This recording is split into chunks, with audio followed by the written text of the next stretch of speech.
Еще раз добрый день.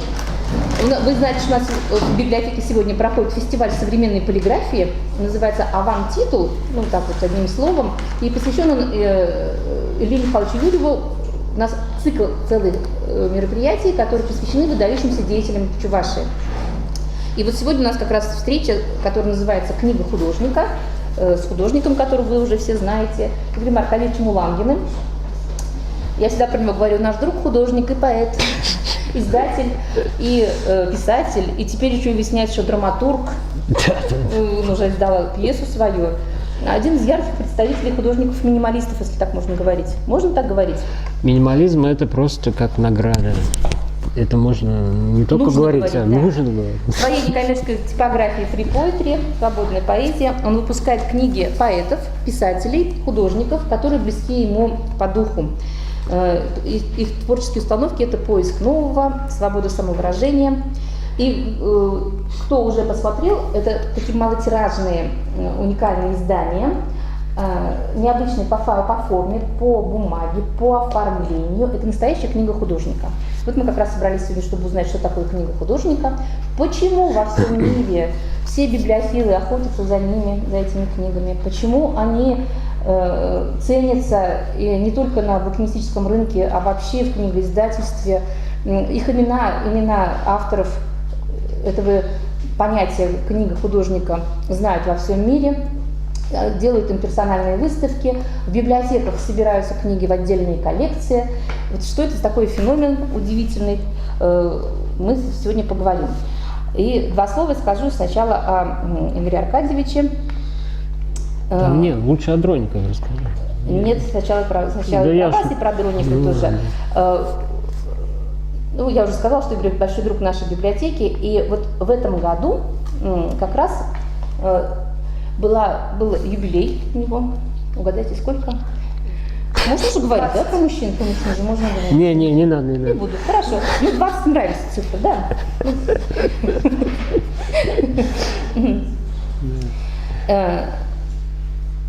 И вот в этом году мы подготовили такую виртуальную выставку. Дело в том, что у нас уже, Игорь все время говорит, расскажи про Дроникова, у нас уже есть целая коллекция книга художника. Чуть попозже про нее, нашего французского друга, художника, русский художник, который живет в Париже, Николай Дроников, друг Игоря, хорошего знакомый.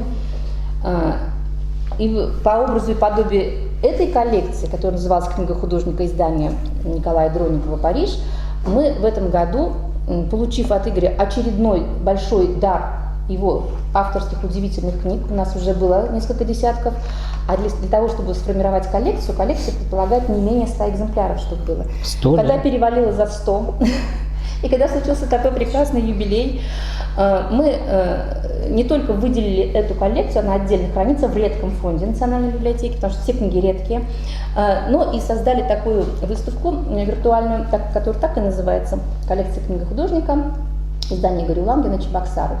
Это как прям отсылка к Дроникову, которого Париж написано. Да. Можно познакомиться с этими книгами и на нашей выставке, вот левая часть, это как раз и книги Игоря, и можно познакомиться на сайте нашей библиотеки виртуальной выставкой, и также можно познакомиться и с книгой художника, с коллекцией Николая Дроникова, которая была гораздо раньше создана, Лариса Владимировна, если нам сейчас покажет тоже, и по ней тоже есть такая виртуальная выставка, то есть где виртуальная выставка, она из нескольких разделов состоит, там можно и биографию почитать, и творческий путь проследить, и посмотреть и издания, и отдельные художественные работы, и круг друзей, цитаты, полнотекстовые статьи, там, не знаю, пресс-релизы о событиях и так далее. То есть очень большой контент в наших виртуальных выставках находится. А я вам пока прочитаю, прочитаю определение книги художника, которое дал один из его исследователей этого феномена, да, это, господи, не вижу, где у меня эта цитата. Сейчас, секундочку. Какой-нибудь Ильяст. Нет, Погарский. Погарский, да. Михаил. Михаил Погарский, да. Книга художника – это не один из видов визуального искусства, а самостоятельный раздел культуры, который встает в один ряд с музыкой, литературой, архитектурой и искусством. Художник с помощью всех доступных ему средств, начиная от выбора шрифтов, художественной техники для иллюстраций и элементов оформления, техники печати и заканчивая выбором бумаги, создает законченный образ-текст. Этот образ и есть своеобразная интерпретация художником произведения писателя. Ну, такое емкое достаточно определение есть, конечно, и энциклопедические определения книги художника. Она называется еще по-другому. Артис Либра. Артис Либра – это французское, да, название. Ну, и да. еще она, то есть книга Артбук. и артбук. Ну, да. Игорю больше нравится прям артбук. Ну, артбук, да. Он считает, что он более демократичный, без помпезности, но не менее интересен. То есть, если артист Либра, она как бы должна быть очень богата. Да? Ну да, артбук, а сейчас это зин-культура, как бы зин-культура, это вот очень демократично, это там печать на ризографе. Самое главное – необычность. Необычность и фантазия Вот авторов. что вам Да. То есть очень дело не в материалах, а уже как артист Либра, да, то есть материал, богатый материал, там бумага очень дорогая, там все, печать, там ну, как бы специальные инструменты, там станки. А здесь получается очень демократично и очень такое бедное искусство, но оно с выдумкой, и поэтому оно всегда привлекает, и вся молодежь в мире, она, ну, кто интересуется как бы искусством, она участвует вот в этих многочисленных зин-фестивалях, которые сейчас, вот сейчас как бы искусство, на самом деле, самое интересное, что происходит в искусстве, это не музейные там какие-то выставки, хотя это тоже, где большая страховка, чтобы привести картину, нужно застраховать на миллионы, там не все могут, там, значит, нужно, чтобы это все окупилось и были дорогие художники, чтобы зрители шли, чтобы это все знали.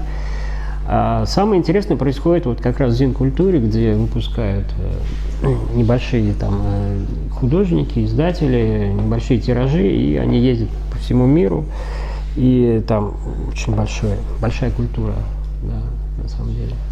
Ну, вот как Да. раз... У нас как бы не развивается в России, вот, и я пытаюсь вас призвать к тому, чтобы это все развивать, потому что вы молодые, у вас сил много, и как вы увидите, вот почувствуете, у вас сразу тяга. Ну, тогда это же еще и выбор текстов. Это настолько расширяет, мне кажется, кругозор, потому что вы не только... Вы же подбираете все оформление, естественно, к тексту. То есть берется изначально текст. Он интересен. Не, а сейчас вот зин-культура, она вообще без текстов, просто картинки. Просто картинки. За книгу. Да, у меня есть какая-то коллекция, я могу потом принести, показать там, чтобы... Ну вот как раз вот выставка, посвященная книге художника Николая Дронникова, она у нас была создана в 1992 году, это коллекция.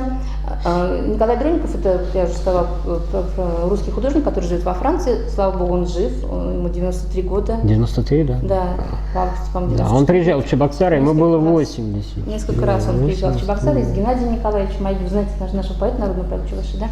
Друга Геннадия, друга Игоря. Они вместе работали. Вместе дружили, и вообще именно благодаря Геннадию Айги Игорь полез в издательское дело, скажем так. Он решил, что не отражает современное книгоиздание сущности некоторых авторов, и решил их по-своему издать. Что очень хорошо. Ну да, но нет, там была такая история, что Айги приехал, а там были Дни Берлина в Москве, и он привез такой каталог небольшой там, ну как бы издательство Берлина. Ну вот я могу потом принести, у меня где-то дома лежит. Я так смотрю, там такой толстенький, там издательство, такое издательство. Один сотрудник, два сотрудника. То есть я думаю, ничего себе. А я знаю, там ходил Чувашское книжное издательство. Там водитель, директор, секретарша, бухгалтер, там чего только нет, целый этаж. Редакторов целый куча. Да, я думал, что так и надо. Вот в Берлине там 1-2 человека, они издают, и в общем, нормально все. А художники приглашенные или они не иллюстрированные издания? Просто интересно стало. Не, вот такие поэтические издания. Понятно, да, когда человек небольшие. сам художник, и Да. он сам иллюстрирует свои книги, как Игорь, да? То есть его книга это, я не знаю, там чего больше, текста или иллюстраций? Ну Когда там, так? не, я когда на Зин-фестиваль приехал, я думал, блин, я сейчас самый крутой, тут у меня там все, шелкография, там обложки. Народ подходит, ну молодежь подходит там, которые участвуют, они такие, ну вроде интересно, берут книжку, ну вот типа это, там берут книжку, да, потом начинают листать, а там одни тексты, они такие, а где картинки? Так, не, нам это не надо. Все. И вот там была история. Ну а потом я стал вот делать там Пушкина, все-таки издал с картинками. Да. Пушкин у меня с картинками, девочки, вот. Да. Это Пушкин, картинка. Да, вот это Пушкин у меня с картинкой. Пушкин и Лангер, какая хорошая соседство, да? Прекрасно. Ну что ж, без лишних. Причем, Тут очень много картинок, и вы имеете... да, причем я был на, ну, на этом, Я вам передам, вы будете смотреть, листать. как это фестиваль-то у них называется? Что это такое? На каком-то книжном фестивале очень крутом в Москве. Там, короче, все там, вся культурная, все культурные, Что там было понятно. все культурные люди там тусили, вот, и я стоял, ко мне подходит, и какая-то делегация, такие улыбаются, я такие, а что, у вас Пушкин? Я говорю, ну да, Пушкин. Он говорит, а ты знаешь, мы это пушкинисты, там какой-то директор Пушкинского фонда. Купили, наверное, сразу все. Да не, они так смотрят, как на анекдот какой-то. Ну, то есть они начальники над Пушкиным, а тут какой-то самозванец.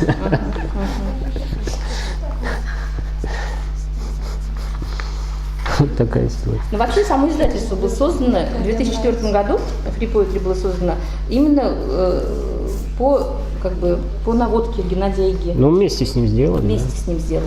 Да. И его издали. Самая первая была книга Айги, Да. а у нас самая... Разговор на расстоянии, по-моему.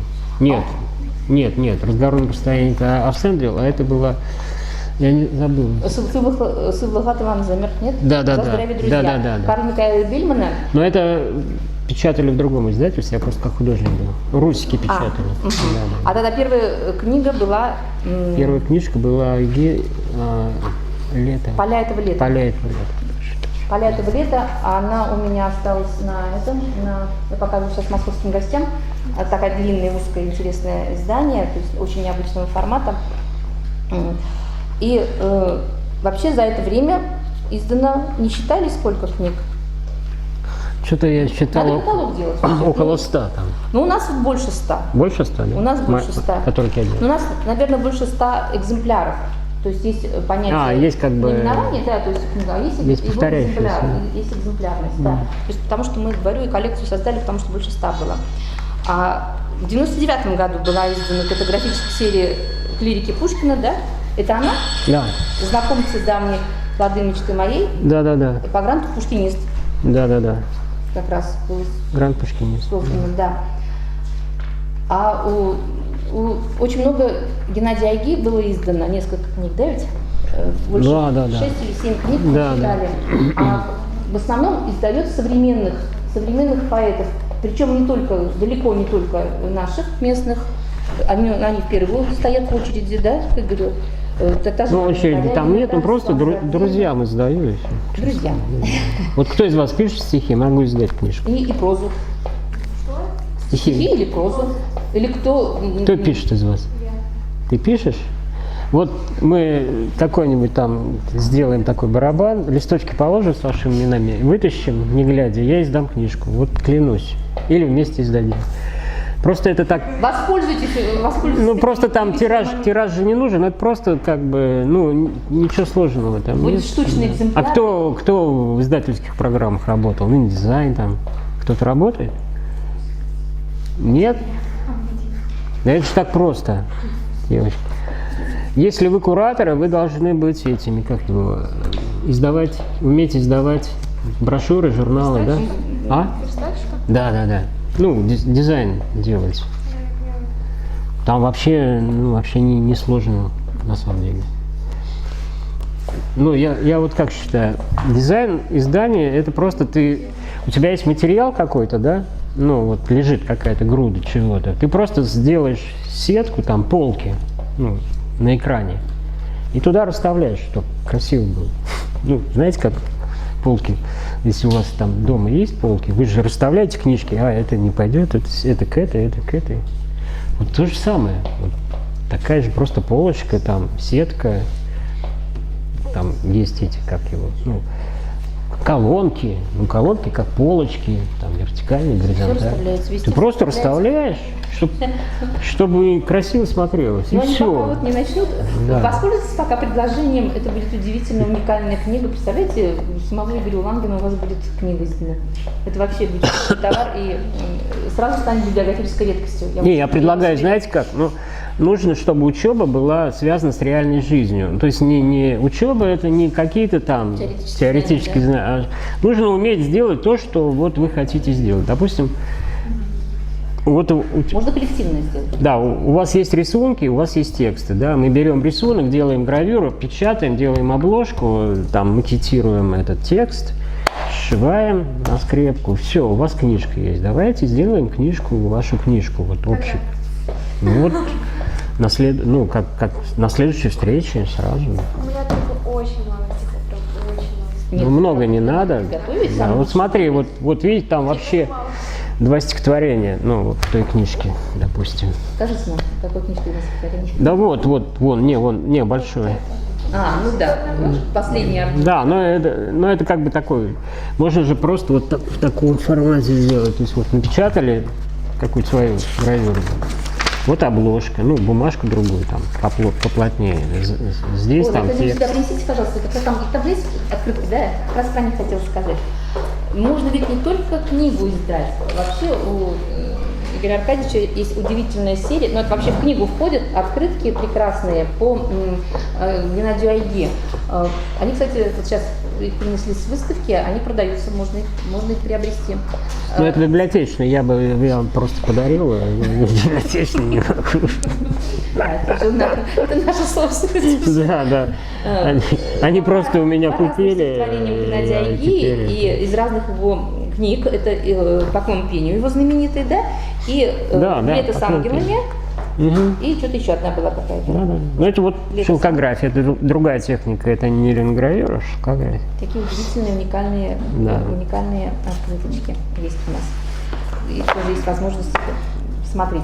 Вообще у нас, еще скажу, что у нас к тому, что нужно держаться за то, что предлагает Игорь Аркадьевич, у нас есть последние годы, мы с ним есть удивительный совместный издательский проект, как совместный, мы ему заказываем, а он исполняет удивительные книжки. Сначала по хронологии. В прошлом году, вы знаете, Национальной библиотеке было 150 лет, и новой чувашской письменности, которую Иван Яковлевич Яковлев создал, все знаете, да, тоже 150 лет. И с Игорем Аркадьевичем у нас был такой проект, где издали мы миниатюрные издания, это такое издание, это суперобложка этого издания, «Завещание Ивана Яковлевича Яковлева», все вы его знаете, на 5 языках, в этой маленькой книжечке оно, то есть на русском, чувашском, английском, немецком и испанском. Не знаю, 4. Нет, 5. 5? На русском? На русском, чувашском. Нет, как раз. Французский и немецкий, да. Да, на самом на 5 языках. И такой удивительный. Вы были на выставке Нарспи? Вот здесь на первом этаже. Ой, загляните, сейчас будете уходить, загляните, там с точки зрения, очень вам будет интересно, с точки зрения иллюстратора Нарспи за все периоды и все издания Нарспи на всех языках народов мира в том числе. Там вообще очень шикарная выставка. И вот там, знаете, что автор Нарспи — это Константин Иванов, а Игорь Аркадьевич издал такой интересный букварь 17 года, иллюстрировал который как раз Константин Иванов, букварь Ивана Яковлевича Яковлева с иллюстрациями Константина Иванова. Удивительная тоже книжечка с этими упражнениями там такая. Тоже посмотрите, такая все от начала до конца, суперобложка, оформление, это вот, например, автограф Ивана Яковлевича Яковлева, это из прописи этой книжки, например, да, вплоть до футляра, который сразу делает книгу под таким сувенирным подарочным экземпляром. Это все вот придумал, издал как раз Игорь Аркадьевич, за что мы ему неимоверно благодарны. Да, удивительные книжки. Еще одну книгу хочу показать, это уже книга этого года. Эта книга посвящена сестре Геннадия Айге и Евы Лисиной, Луизе Юманка, художница. Она художник-примитивист, можно сказать. Она инвалид с детства, и в своих рисунках она отражает свои чувства, наверное, свои эмоции. Да? И, ну, это как бы такое ее, ну... Здесь нет ее рисунков, только в обложке использован мотив ее таких, это графическая работа ее была. Ну да, но это как бы ее вот такой выход. Да. Вот, и смотрите, какое прекрасное издание, такое необычное, тоже простое, да, вот эта крафтовая бумага, да, ведь, говорю. Огромные поля, много белого пространства, много воздуха, много вот света, как бы, да, то есть каждая строчка, она уже как, вообще каждое стихотворение как картина. Вот настолько да. Но все-таки формат он издан интересно. Вот сразу А4 он делает книжку такой, ну, необычный, но да, то есть как бы выделяет. Да, то есть вот что-то одна вещь и сразу делает интересную книгу. Ну, это дар Игоря Аркадьевича. Вы спросите у него все, что хотите. Ты все закончила? Я могу говорить бесконечно. Да, ну все, да. И про тебя, и про твою работу. Да, у меня вот интересная серия, я работаю с итальянскими поэтами. У меня как бы там, ну, друзья, переводчики. Вот. Я сам перевожу у нас с итальянского. Тоже, кстати, да, очень интересная манжетка, которая очень сразу позволяет несколько книг объединить. Здесь как бы, ну, и на итальянском, и на русском, то есть переводы.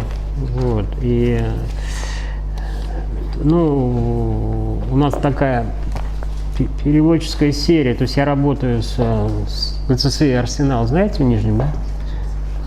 «Арсенал», ГЦСИ «Арсенал», ну, типа как гараж. Центр современного искусства тоже. Вот, я с ними работаю, я делаю для них книжки, вот, и там у нас тоже такая переводческая мастерская. Вот там 2 альманаха вышли, один, значит, как раз там был большой фестиваль, у них есть фестиваль, называется, что он называется, в Азаре. Вот, а я приехал, у меня там друзья, как работают в Арсенале, я приехал, я говорю: парни, у вас фестиваль в Азаре называется, а ни одного итальянца нет приглашенного, давайте мы сделаем эту книжку итальянских переводов. Вот, и они как-то нашли деньги, прикиньте, пригласили переводчика, чтобы он там приехал, прилетел, там все ему оплатили. И вот Паула Гальвани, ты его знаешь, да, он был. Да, он переводил, вот. тоже переводил, приезжал. И он там провел переводческую мастерскую, там много поэтов нижегородских, вот. И по итогам мы сделали книжку вот с Арсеналом, вот это там вторая, да. Там 10 поэтов, нет, вот там внизу. Вот это другая. Не, вот это и есть. Да. А это вторая, да. Прекрасно. Да. Ну тут вот 10 итальянских поэтов, здесь тоже 10 итальянских поэтов. Потом я стал просто им отдельные книжки делать. Вот. Но это вот такая история культуры. Все на... А вы знаете, что 70% мировой художественной культуры находится в Италии? 70%? Остальные 30% размазаны по всему миру. То есть ты приезжаешь в какой-нибудь там, я не знаю, там, условно говоря, в Милан, и так, сразу такой, оп, все. Черт, это то место, где я хочу все время находиться. Как называется вот эта техника? Мы, значит, вы сегодня посмотрели линогравюру, шелкографию, да, вот это шелкография. Шелкография? Ну, это просто печать на принте и все. Нет, печать на принте. Это шелкография. А это просто... Шелкография. Это тоже шелкография. Да, шелкография. Все шелкография. Да, конечно, нужно посмотреть.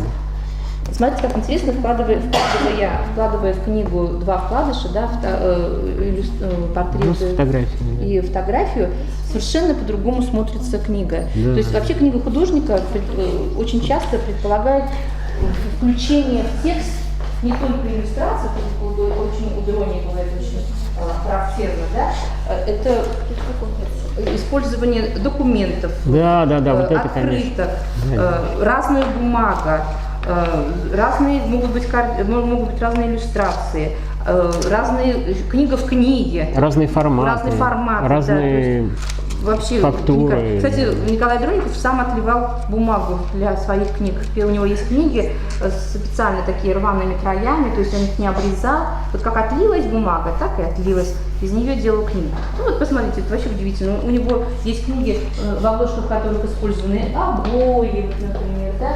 Сам он вручную вырезает, там, допустим, у него есть серия «Серебряная гитара», где поэты, которых исполняют под гитару, скажем так, и Булат Окуджава, и Высоцкий, и Ларионов, не знаю, но почему-то тоже в серии «Серебряная гитара».